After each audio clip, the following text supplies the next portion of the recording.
Hello, dear students. Assalamu alaikum. This is Mukhtar sir, and I welcome all of you with a new topic here, and that is brain and its structure. Structure of human brain. आज हमारा topic है। तो सबसे पहले मैं यहाँ पे आपको आउटलाइन दूंगा ह्यूमन ब्रेन का कि इसके कितने पार्ट्स हैं और किस पार्ट का क्या नाम है। एज पर as the human brain is concerned here, it is also known as encephalon. Brain और एनसेफ्लॉन, ठीक है। ह्यूमन ब्रेन के तीन रीजनस है, मेन रीजनस तीन है। एक तो है आपका फोर ब्रेन, इसको प्रोजेंसेफ्लॉन भी बोलते हैं, that is prosencephalon. This is also known as forebrain, ठीक है। ये फ्रंटल पार्ट होता है ब्रेन का, फोर ब्रेन और प्रोजेंसेफ्लॉन। तो दूसरा है मिड ब्रेन। मिड ब्रेन को मीजनसेफ्लॉन भी बोलते हैं, मिड ब्रेन और मीजनसेफ्लॉन। एंड थर्ड जो रीजन है, major region, that is hindbrain और रोम्बनसेफ्लॉन, ठीक है। तो यहाँ पे कुल मिला के हम कहेंगे जो ब्रेन है जिसको एनसेफ्लॉन बोलते हैं, इसके थ्री मेन रीजन्स है, थ्री मेन पार्ट्स है। मेजर पार्ट्स क्या क्या है? Fore brain, mid brain, hindbrain. Fore brain is also known as prosencephalon, midbrain is mesencephalon and hind brain is known as rhombencephalon, ठीक है। तो यहाँ पे अगर हम प्रोजेंसेफ्लॉन की बात करेंगे जिसको फोर ब्रेन भी कहते हैं, तो prosencephalon is differentiated into three region, sub regions, ठीक है। तो इसमें क्या क्या है? इसमें आपके प्रोजेंसेफ्लॉन की बात हो रही है, यानी कि फोर ब्रेन की। It is differentiated into three regions on the basis of functional aspect and on the basis of position, ठीक है। इसको तीन हिस्सों में ये जो है डिफरेंशिएटेड है। तो अलग रीजन की अलग अलग अपनी पोजीशन है और अलग अलग अपनी जो है फंक्शन है। तो यहाँ पे फोर ब्रेन में तीन सब रीजन आते हैं। फर्स्ट रीजन जो है दैट इज नोन एज रिननसेफ्लॉन, इसमें टू ऑल्फैक्टरी लोब्स आते हैं। रिननसेफ्लॉन में टू ऑल्फैक्टरी लोब्स आते हैं। और सेकंड जो रीजन, जो फोर ब्रेन का सेकंड रीजन जो है that is two cerebral hemispheres, it is यानी कि cerebrum which is composed of two cerebral hemispheres here, और उसको कलेक्टिवली बोलते हैं टीलेनसेफ्लॉन। यानी कि फोर ब्रेन का एक रीजन है दैट इज नोन एज टीलेनसेफ्लॉन, उसमें आपके दो सेरेब्रल हेमिस्फीयर्स होते हैं, सेरेब्रम के दो सेरेब्रल हेमिस्फीयर्स, ठीक है। तो that is also known as telencephalon. तो इसका जो थर्ड मोस्ट रीजन जो है फोर ब्रेन का, that is known as diencephalon. तो फोर ब्रेन में हम तीन डिफरेंशिएटेड रीजन्स पढ़ते हैं। एक तो है रिननसेफ्लॉन, टीलेनसेफ्लॉन एंड डायनसेफ्लॉन। रिननसेफ्लॉन में टू ऑल्फैक्टरी लोब्स आते हैं, टीलेनसेफ्लॉन में टू सेरेब्रल हेमिस्फीयर्स आते हैं, और डायनसेफ्लॉन में तीसरा जो है डायनसेफ्लॉन। तो ये डायनसेफ्लॉन थर्ड मोस्ट रीजन जो है किसका? प्रोजेंसेफ्लॉन का। तो उसके बाद बढ़ते हैं इसकी तरफ, मीजनसेफ्लॉन की तरफ। इसको मिड ब्रेन भी बोलते हैं। तो मिड ब्रेन और मीजनसेफ्लॉन के दो डिफरेंशिएटेड रीजन्स हैं, सब regions. First region is known as crura cerebri, that region ये क्रूरा सेरेब्री है। और सेकंड जो पार्ट है इसका दैट इज कारपोरा क्वाड्रिजिम्ना, ठीक है, कारपोरा क्वाड्रिजिम्ना, ठीक। तो थर्ड जो है इसका that is third major region of the encephalon, that is रोमनसेफ्लॉन।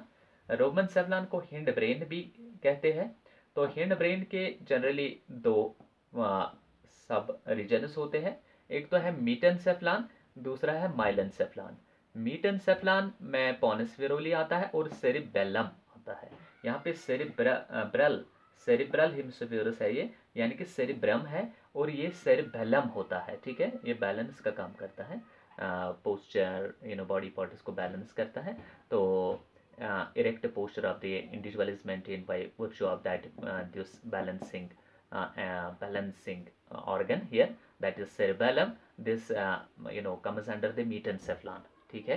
That is part of रोमनसेफ्लॉन और हिंड ब्रेन। उसमें पॉनस विरोली और सेरिबेलम आता है, और माइलेनसेफ्लॉन आता है। माइलेनसेफ्लॉन में मेडुला ओब्लांगेटा आता है, ठीक है।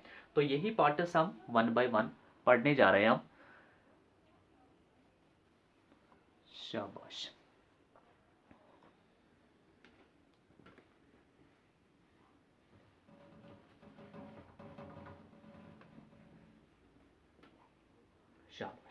तो स्ट्रक्चर ऑफ ब्रेन में और एनसेफ्लॉन में, brain is mainly divided into 3 parts, fore brain, mid brain and hind brain, prosencephalon, mesencephalon and rhombencephalon respectively. ठीक है, तो यहाँ पे हम बात करेंगे फोर ब्रेन की।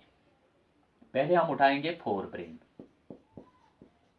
Four brain, it is also known as प्रोजेंसेफ्लॉन।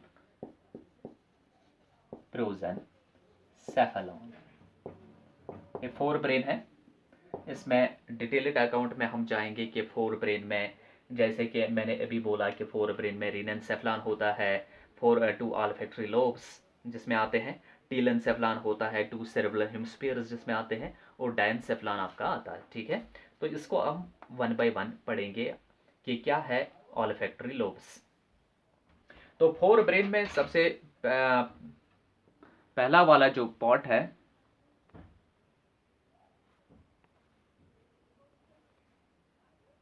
शाबाश, तो फोर ब्रेन जो है, इट इज फ्रंट और anterior part of the brain. ये anterior most part of the brain होता है, तभी तो इसको फोर ब्रेन बोलते हैं। It is anterior part of brain. ठीक है, it is anterior part of brain. ये सबसे जो anterior most part of the brain होता है, दैट इज फोर ब्रेन और prosencephalon, and it consists of 3 parts. इसमें 3 पार्ट्स होते हैं, ऑल्फैक्टरी लोबस, सेरिब्रल हेमिस्फीयर्स एंड डायंसेफ्लॉन। इसमें ऑल्फैक्टरी लोबस होते हैं, ऑल्फैक्टरी लोब्स। सेकंड जो है, that is cerebral hemispheres, cerebral hemispheres, जिसको कलेक्टिवली सेरिब्रम बोलते हैं। ठीक है, एंड इसमें जो लास्ट पार्ट है, दैट इज डायंसेफ्लॉन, डायंसेफ्लॉन, डायंसेफ्लॉन। ठीक है, तो it is anterior most part of the brain, constitutes olfactory lobes, cerebral hemispheres और cerebrum and diencephalon। ठीक है, तो ये olfactory lobes जो है, olfactory lobes, olfactory lobes क्या होते हैं बेसिकली? olfactory lobes को रिनेंसेफ्लॉन भी बोलते हैं, रिनेंसेफ्लॉन, जैसे कि मैंने पहले भी रिनेंसेफ्लॉन इसका जिक्र किया है। ठीक है, olfactory lobes are also known as रिनेंसेफ्लॉन।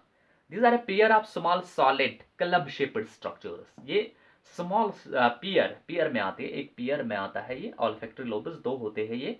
They are pair of small, छोटे होते हैं लेकिन सॉलिड क्लब शेप्ड। ठीक है, क्लब शेप्ड स्ट्रक्चर्स विच आकर इन्फीरियर टू सेरेब्रल हेमिस्फीयर्स। ये सेरेब्रल हेमिस्फीयर्स के नीचे की तरफ जो स्ट्रक्चर्स आते हैं, सेरेब्रम जो होता है उसके नीचे इन्फीरियरिटी में दो club shaped small club shaped structures होते हैं, सॉलिड होते हैं, और उनको ऑल्फैक्टरी लोबस कहते हैं। ठीक है, ये वेंट्रली में ओनली वेंट्रल साइड में विजिबल होते हैं, क्योंकि this occurs on the lower side of the what we call it cerebrum. ठीक है, ईच ऑल्फैक्टरी लोब जो है has an olfactory bulb and an olfactory tract.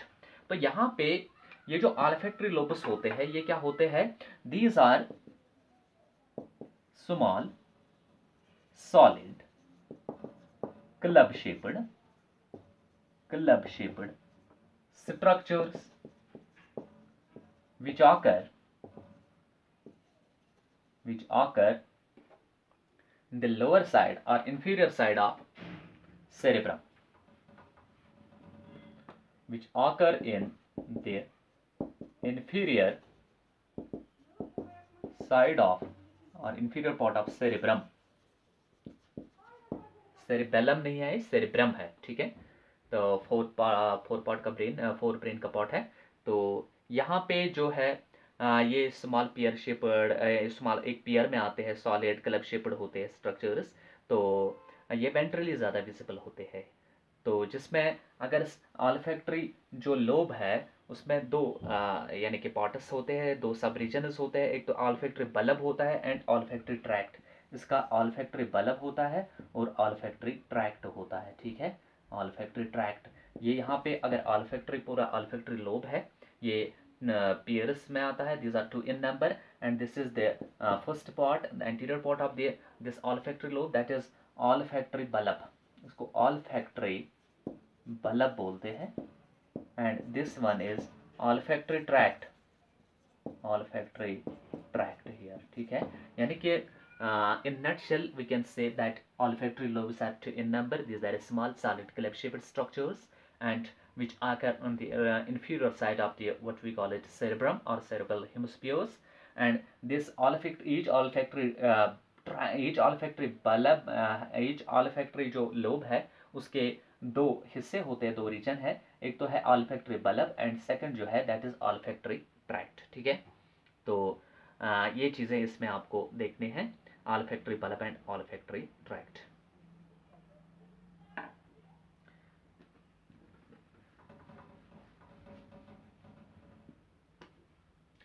अगर हम लोअर एनिमल्स की बात करेंगे, lower animals each olfactory lobe जो है हैज ए कैविटी कॉल्ड रिनोसील. ठीक है, और olfactory ventricle और फर्स्ट वेंट्रिकल.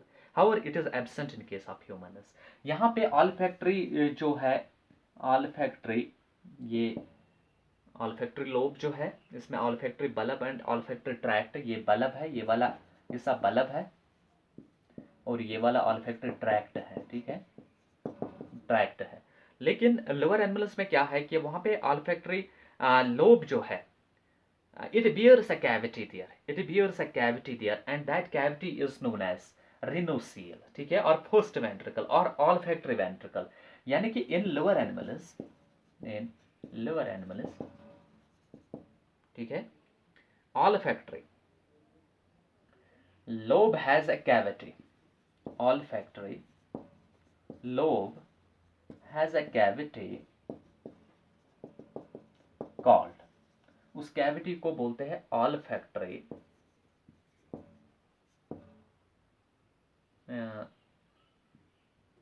वेंट्रिकल भी बोलते हैं, olfactory ventricle और फर्स्ट वेंट्रिकल, या उसको रिनोसील बोलते हैं. Rhinocoel is also known as first ventricle और olfactory कैविटी और olfactory ventricle. ठीक है, रिनोसील और first ventricle. But this rhinocoel और first ventricle is absent in case of humans. ठीक है, वहां पे ह्यूमन्स में ये फर्स्ट वेंट्रिकल नहीं होता है. ठीक है, तो उसके बाद जो है अगर हम नेक्स्ट जो स्ट्रक्चर है नेक्स्ट, लेकिन फंक्शन क्या है, olfactory लोब का क्या फंक्शन होता है? It is a seat of smell in lower animals. ठीक है, in humans olfactory lobes take part in only relaying the stimulus of smell to temporal lobes of cerebral hemispheres. अगर हम lower animals की बात करेंगे तो लोअर एनिमल्स में ये एक सीट है किस चीज का, स्मेल का. ठीक है, लेकिन higher animals just like human beings की अगर हम बात करेंगे वहां पे olfactory lobes की क्या फंक्शन है, दे only take part in relaying the stimulus of smell to temporal lobes of cerebral hemispheres. वहां पे ये रिले करते हैं, वो ट्रांसमिट करते हैं सेंस ऑफ स्मेल किसको, temporal lobes of what we call it temporal lobes of cerebral hemispheres. वहां से फिर उसकी रिकॉग्निशन होती है, उस स्मेल की रिकॉग्निशन होती है.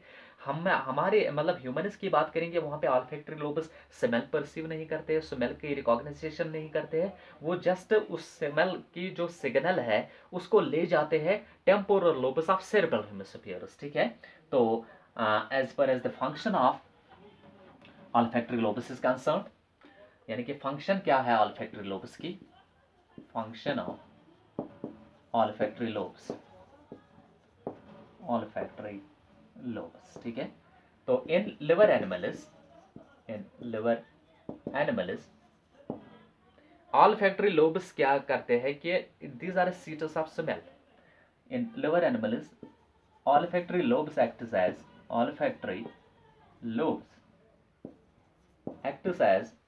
seats of smell और seat of smell.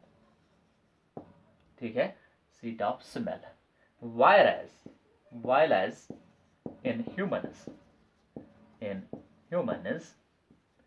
olfactory lobes take part only in relaying of sense of smell यानी कि signal of smell to the temporal lobes of cerebral hemispheres cerebral hemispheres cerebral hemispheres ठीक है.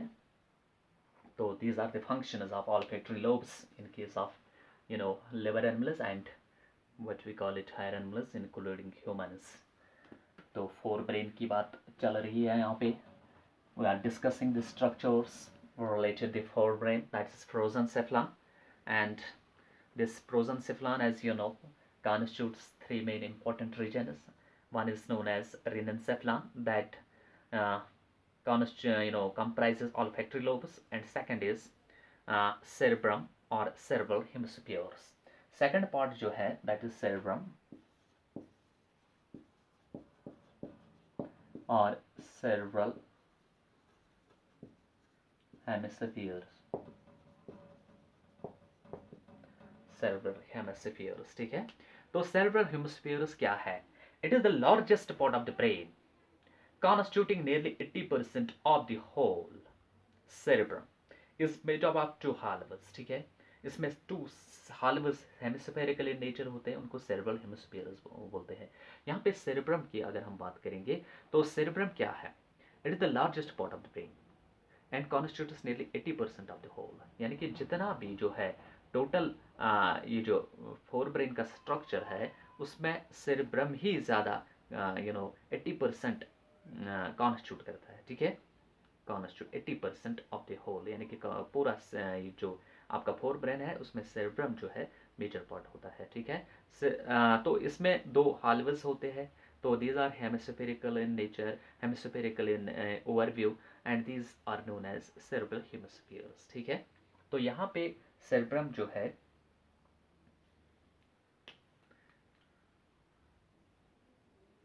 it is the largest part of brain. It is the largest part of brain.